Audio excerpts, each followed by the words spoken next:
पीरे फलक यूं भी बदलता है ज़माना, है चांद सितारों की जुबां पे ये फसाना। एक चोट सी लगती है जिगर पर मेरी अक्ता, पंजाब कहाँ और कहाँ राजपुताना। दोस्तों, इस वक्त जो इमारत आप देख रहे हैं, इसको वहाँ के जो नेटिव लोग हैं धर्मशाल के नाम से याद करते हैं। और मैं इस वक्त चक्री गांव में हूँ, जो चक्री इंटरचेंज के बिल्कुल करीब है। इस्लामाबाद से 57 किलोमीटर के फासले पर है और लाहौर से ये 320 किलोमीटर के फासले पर है। इस जगह को मैं जो यहाँ के रहने वाले हैं उन्होंने मुझे बताया कि ये धर्मशाल है और प्री पार्टीशन बिल्डिंग है और 1905 की आई थिंक बिल्ड ये बिल्डिंग है और इट्स अ मास्टरपीस। और आपको ये बताता चलूँ कि इससे पहले इस धर्मशाल को किसी ने शूट नहीं किया और बहुत कम लोगों के इल्म में है कि ये धर्मशाल यहाँ पर मौजूद है। और 47 में फिर जब पार्टीशन हुई उसके बाद इसको as a primary school use किया। ये सारी आप इस बिल्डिंग की ईंटें और इसका ये देख सकें। I think it was a store at that time, या मे बी कोई शायद कोई यहाँ पर इबादत की जगह हो।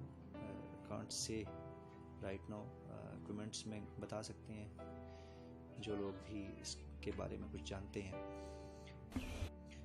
इस धर्मशाल के बारे में मैंने डिफरेंट लोगों से पूछने की कोशिश की और dharamshala in fact a public rest house, जो हिंदू धर्म में इसे as a rest house use किया जाता था और ये उन लोगों के लिए बनाई जाती थी जो मजहबी फरीज़ा को सर अंजाम देने के लिए सफ़र करते थे। और मोस्टली ये रिमोट एरियाज़ में बनाई जाती थी, उनके करीब बनाई जाती ताकि जो मुसाफिर हैं जो कोई भी रिलीजियस अपनी एक्टिविटी करने जा रहे हों तो उनको रात को रहने की या रेस्ट करने की ये जगह मुयस्सर हो सके, तो उसको धर्मशाल कहते हैं। और ये फिर आई थिंक जो लोग यहाँ से ईस्ट पंजाब से शायद कश्मीर की तरफ ट्रैवल करते होंगे, उनके लिए बनाई गई हो। कुछ दोस्त ये कहते हैं कि ये सिख मज़हब की बिल्डिंग है और might be it's a gurdwara.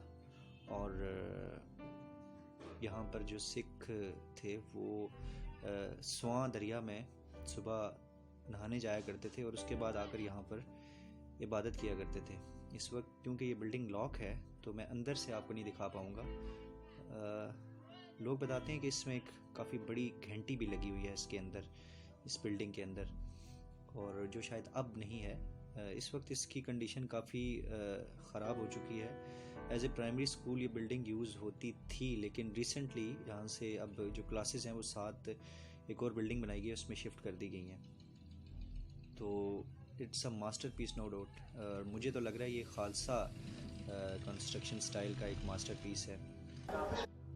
इसे बनाने वाले शायद अब इस दुनिया में भी ना रहे हों, लेकिन वो अपनी एक यादगार यहाँ छोड़ गए हैं।